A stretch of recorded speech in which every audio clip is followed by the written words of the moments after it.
IHP Média, la chaîne qui vous édifie.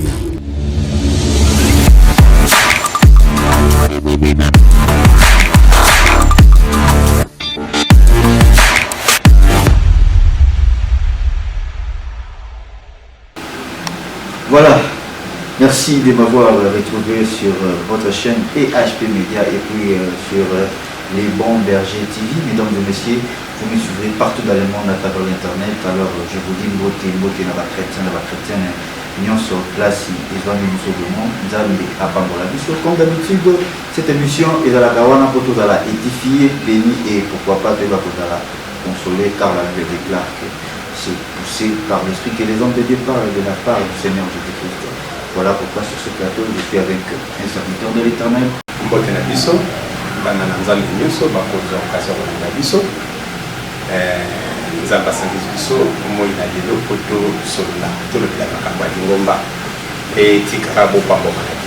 Voilà, merci beaucoup. Ma Bible me dit toujours que dans toutes choses, il faut que Baka Ozo Misamu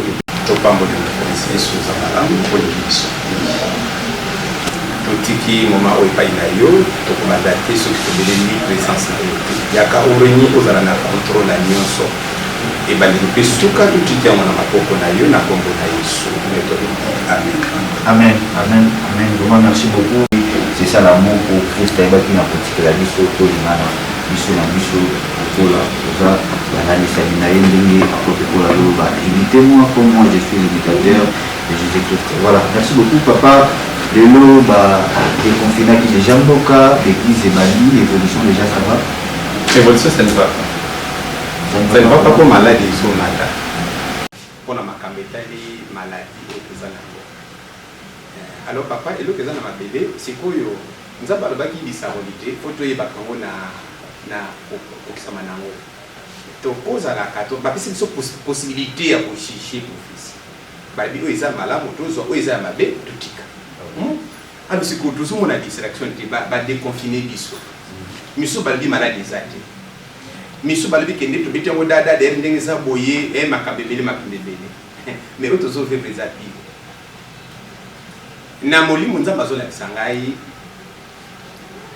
Donc corona nous sommes comme les lambins au bazola biso en Afrique.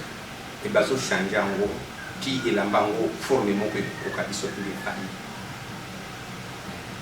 Donc, tout le monde est en Zambie. Motako sunga biso est en Zambie. Ça ne va pas. Bako confiner biso biso. À part la crise mondiale des oya. Parce que la côté, pas ça distrait. Bazolo makamoko yo vraiment isa anje à moment oyoki. Pas ces oya mbongo ba trouble de délinquance. To lebela ki yango na ba mission na biso musoleki wana to baki la tempête les de la faute baki ba trouble to mona ke ba trouble les États-Unis trouble la France yango to zo mona. Alors, nous connaissons que des affrontements à Bango. Et ça indirectement, directement, mais ça indirectement dans le territoire. Russie, Amérique, France, les restes des pays, on a pas au bout de ma casse, mais à travers le Bambo. À l'entretemps, coroné Zomata, même pas la biso. Mon papa, mon doigt, sauté. Mon doigt, il a prophétie, non, biso, tout ça, pour être nécessaire dans ma boque en Zambie. Oui, tu es dans ma boque en Zambie. Mais il faut tout ça dans quelque chose, c'est pas en Zambie. Après, c'est une accès possibilité que tout ça est tout bon là. Un zamba comme ça remède, deux zamba pour faire on a mon peuple loin, trois zamba pour espérer mon tout mon coboli. Le sang il y a un zamba le sang pour s'arranger la thé. Viens pas tout s'arranger la gangote. Pour tous ça na monopole à Koloba, tous ça na capacité à n'importe quoi. Allez pas pas au gobé. Non, c'est pas ça papa.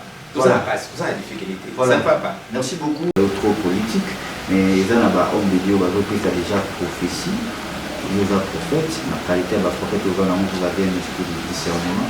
Et là, quand nous avons un pour le que et pour arriver que le président ou les gars qui sont là, mais qui ont besoin pour la Mboka, donc on a trop de sans effet. Alors, si vous et là, il faut tout ça là. Nabileko, oyo, tout ça, tout ça, mais là, quand on a un zambé, mon camp de non, et salama.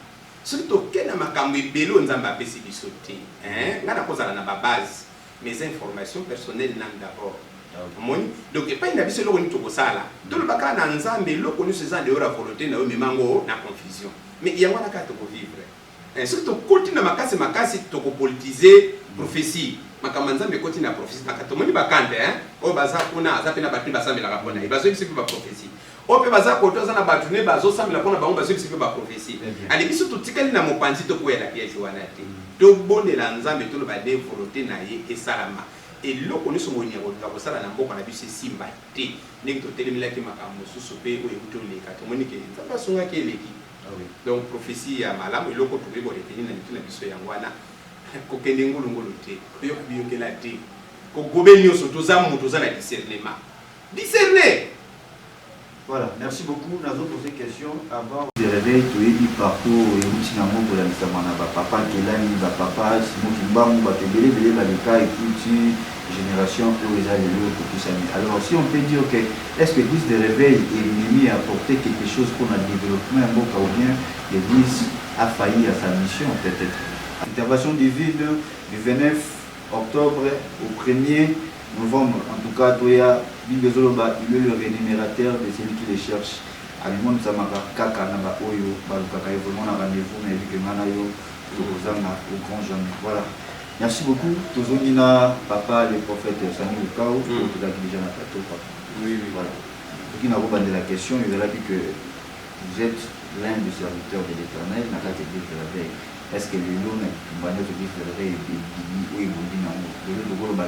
est-ce que ça n'a pas au mot de réveil et apporté pour le développement au République démocratique du Congo où l'église a failli à sa mission? Merci beaucoup. Ça s'appelle Makasi Yamakasi.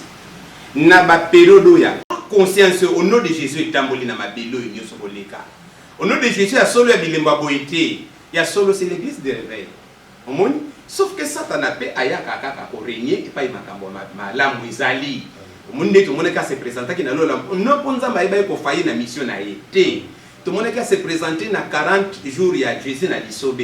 Et non pour na Christ aibi ko faillir na mission na été. Donc c'est toujours comme ça. Donc Satan a se présenter ka biso photo za kaka prudent sobre. Ndengi 1 Pierre chapitre 5 et ici biso. Donc photo za là. Sauf que na kati ya ba mpate batoyo ba busandi bosopo na kosaila nzambe ça n'a pas ça parmi bango pour ce que lobi ayena maseki simba te faut ataka quand même casquette na bango nde azo ya ko amburi pa baza 10 4 ya mabe baza wana de 3 ya mabe ba ko amburi bango ba comportement mo mabe à la preuve ali bato baso mona lokola basali na nzambe kaka mo fait ça basali na nzambe de deux mais surtout comme on a ba véritable serviteur mais ba koyi en faillite.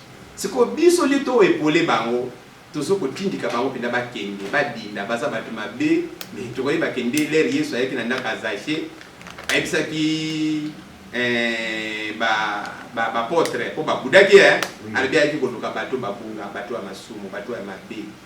C'est possible un serviteur à cause la mabe a failli la mission a été à cause se repentir à téléma et pas les alinga mosali so ko bebisa ki bungisa biso lelo to telemino conscience oyo. Et ça va comme église on est dans autant ngote. Musala nangai conscience nanga c'est la Pentecôte, c'est le réveil. Moni quand même tous travailler. Pas y battre bazoli ba bongo soto leta. Na kanso moni temple na makala offrande les teso ikotra ya combien. Dini kutu na parlons plutôt senga pe battre ba bongo te. Te ala ba service à minene. Te ala poster l'église na biso c'est le réveil. Donc réveil me mis un pas de plus. Bato biso to bongo lisi mitima na combat nombre de bato to yebite. Ba changer ba mentalité. Basi emploi ba yesu masia makasi basa na conscience ya kitoko. Non, réveil et mimi un pas de plus na kati ya pays na biso oyo ni tété réveil papa je ne sais pas ba yebi profondeur à Christ pour la réveil. Ce que dit tout le bagage réveil et failli na mission. Yo pensi réveil za banani comme so baso kanza réveil et ça moi 3 4 pasteurs mo basambela rapona à présidence ou bien na instance mo cabinet. Non, c'est faux.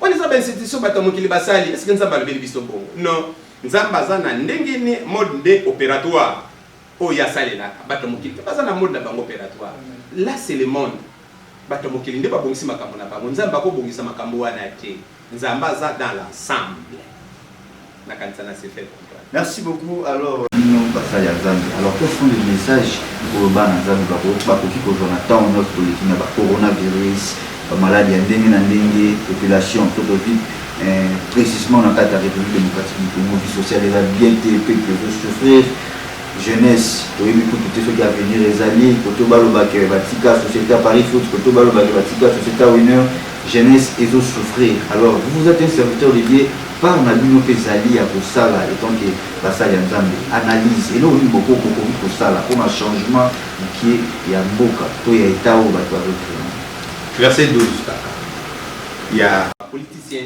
il y a un peuple.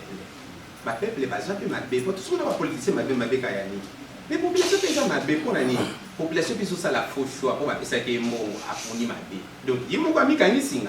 C'est comme si les Singane bano kokaye abano benga Jésus pe komona Yesu azo salati mais mutaluki Singane kange na kingo yemoko vous comprendre donc erreur toujours de partir en na bangambo nyoso mi bale mais ceux qui bolingo yo benze fandi pa ya ba politicien fandi pa ina biso to lingi bango parce que biso to lingi bango papa ebelo ke osala maso biso to lingi bango ba osala sous pression te ba obanga te bokote pour moto azo bundisa bango ko bango ba tamsa mboka na ninga ko allez ceux qui biso ceux qui moni bango basali bongo te awa ya soki pa na biso abandolo ba mama bena bango biso bato ko banga to bambe bango to balo sala bango pression mboke komtina trouble yo ibi makambo to so vivre donc bango ba kana kimia te omoni ceux qui biso sana bolingo pe confiance pa ina bango pe ndenge Kristo alobite ndenge Yesu ayiti pona ko bikisa mokili bango bazana na pensée wala bolingo ne na mitema na bango papa mboka na biso ezarishi ngala yo ka ba prophétie ba biloko wana désolé c'est très sale.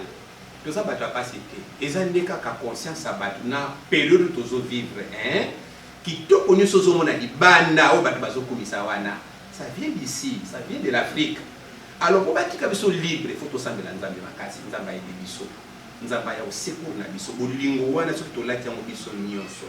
Lokola teni, ça tana ko ka bolingo te unité te. Yango ça kamakasi pana ko diviser. Pour le moment, monde entier ezo tambola na période de division. Ce qu'on type RDC et ce temps pour l'impérium et division. Bah prophète bazo le bela moteur.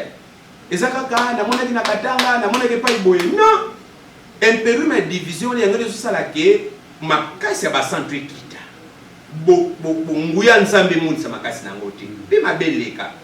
Leto zangi kaka bolingo c'est fini. To bomi. Donc poto tambola malamu ya wana kaka. Biso photo sala na bolingo. Obanda na bango ba politicien vers biso. Et puis c'est plutôt ça na bolingo envers ba qui na biso tambola malamu. Balante ta maladie zai. Maladie zai makasi papa. Merci pour la prophétie en tout cas image pour na sima maladie au diable azana l'occasion de la ko introduire.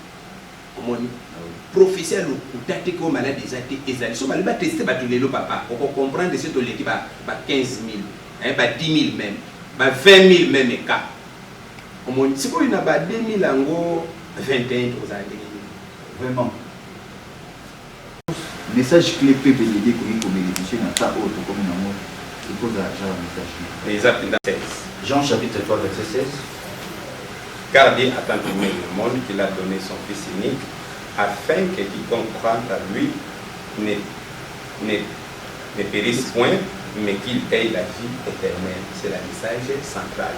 Parmi les messages centraux, message ne se dit qu'à l'Israël.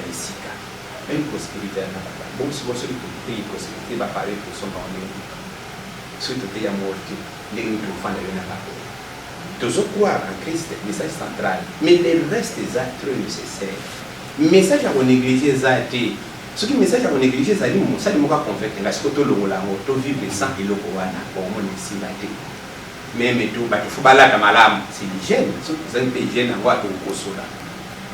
Na kanzo moni kutofanya malamu kuche mwa madidi wana mwani ni kotu zabe mwa stable eza na repenter voter mais ce qu'on peut permettre que tout le malamu donc eza na vision. Voilà, merci beaucoup. Alors Tokomi Namo, les gens croient que Tokomi est déjà la fin du monde. Oui, Tokomi na mais dozali doza ina ko vivre tala mona na nzambe kola na ba message assimilation ba bongola mitima pour fin du monde ici kokina sens wana bazongela masanga lelo ba ko transfert fanda la repentance c'est chaque jour temps de la fin c'est chaque jour ko bible lobi to ebi ni mukolo ni jour même en terme de vie na biso to ça lokola fleur to ça na lok to ça par l'église na mabele nde biloko to ko simba yango wana yango eza la motivation na biso tokosambela Yesu po tokufa tobanga mabele te tokosambela Yesu kwa za mobikisi na biso yaki pona batamasumu sengeli tobongola mitema eloko futu vivre nango yango wana de perte tokozela eloko moko tozotia mutema ekokisani te alitomoni nzambe fo nek to moni ba ndeko so ba chaki même ba jour ba fin du monde na ba date na kanza boyibe ba période wana basi mbalebele ali ba pesi satana mwanzela ya kozongisa pena batu kao omoni confinement ote osambela kete mais pour le moment les ba déconfiner biso tika no nzambe ata kutu merci lo ba te siko ba confiner bino lisusu ozongeli ba prière comprendre nzambe basambela ke bongo te nzambe basambela ke pona libela kwa zali nzambe to kosambela nzambe na ba simulation ti to sambela nzambe kwa za nzambe to banga kwa za nzambe pona bongo ina bisisa la malamu to se préparer du jour au jour to ko se la fango na suka kuna mizana ngolo yo ba kututo na mutu ka fin du monde yangwana o kufa na maladie oyo fin du monde yangwana na zo la kilo mabeki to zo ba supposons omoni donc yangwana fosa makasi obondela nzambe tant ya suka yangoyo et pas ya biso nyonso tant suka on ba non sango ba da série ba Jésus qui se kotoke na temps de la fin omoni se kotali la fito salela ona ndenga balamu to banga nzambe to linga nzambe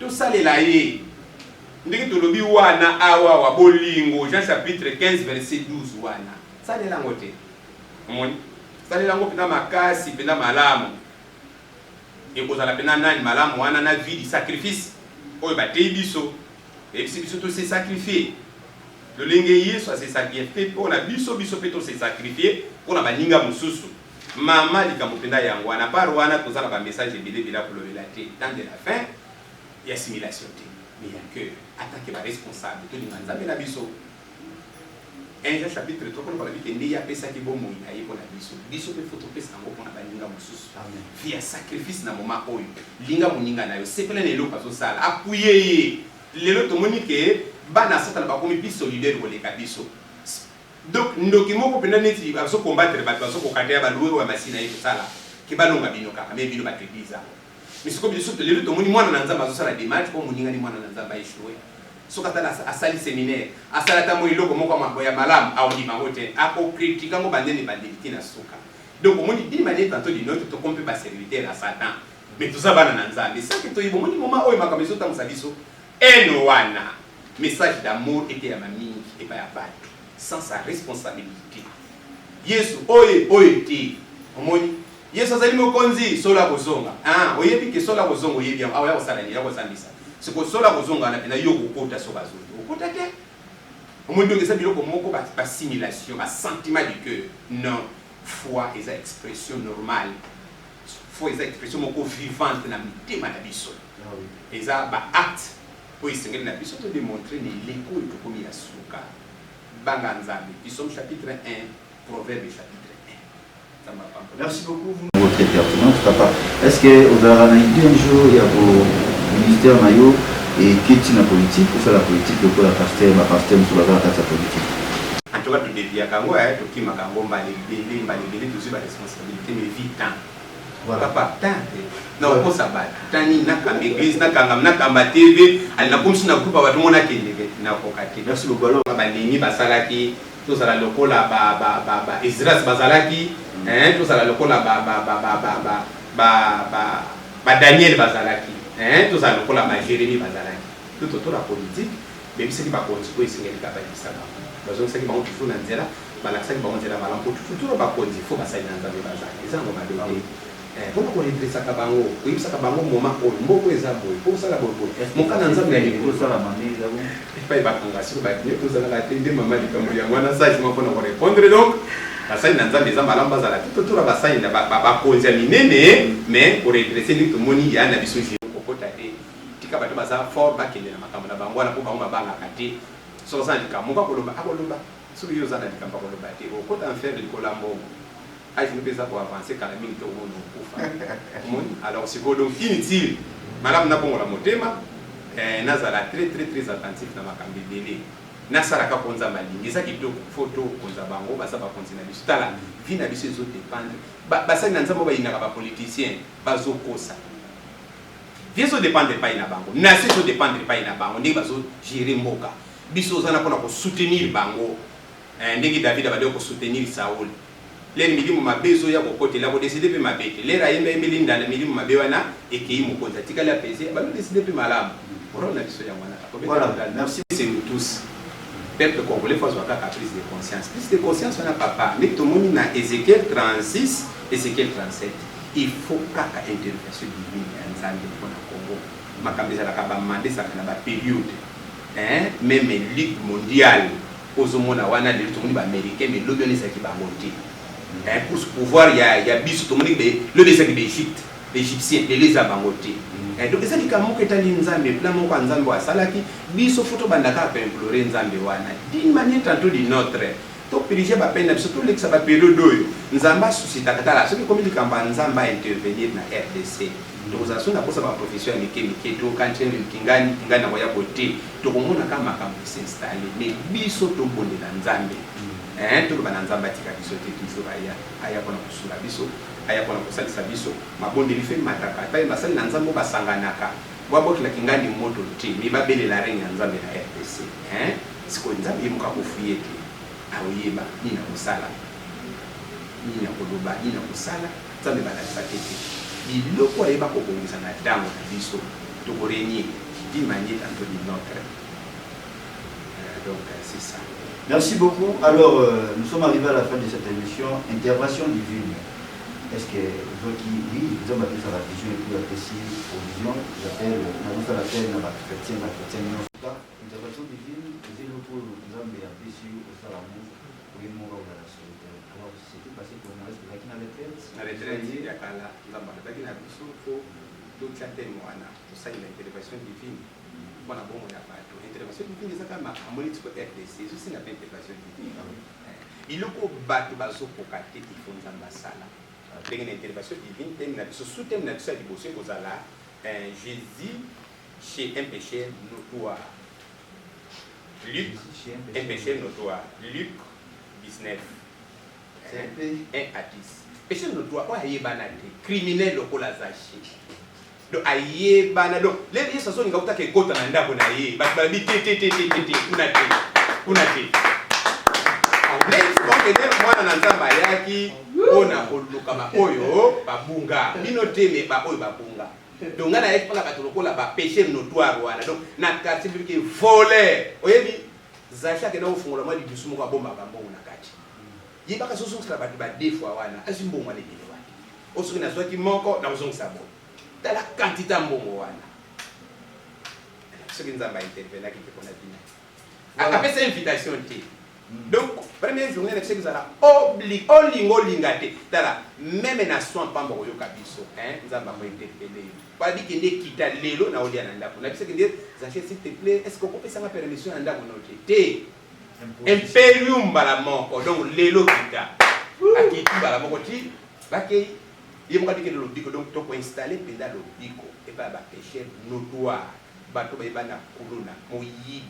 Adultère, mutalo kuda pepe moko ya régénération et kitana première journée na biso wana ya makasi nzamba. Voilà, merci beaucoup. Et c'est gratuit hein? Oui, c'est gratuit. Et ça paye pas. Vraiment c'est gratuit. Alors votre numéro de téléphone par rapport à bateau est là pour édifier bon on a problème. Vraiment donc toujours comme on a c'est ya nani na yoana na c'est na yoana on a déjà papa Sami Lukao tout s'abonner surtout dans les bons bergers TV. Donc maintenant on a de grand ça. Voilà. Merci beaucoup fidèles téléspectateurs. Nous sommes arrivés à la fin de cette émission. Merci beaucoup à vous tous de nous avoir suivis partout dans le monde. Parce que vous allez à Pambola. Souvent, sinon, tu papa à Pambola. Vraiment, il me le dit, vaut mieux la fin d'une chose qu'un son commencement. Waouh! Alors, ce qui a été fait, l'émission de la catastrophe qu'on a vu. Voilà, moi, je suis là par la vie.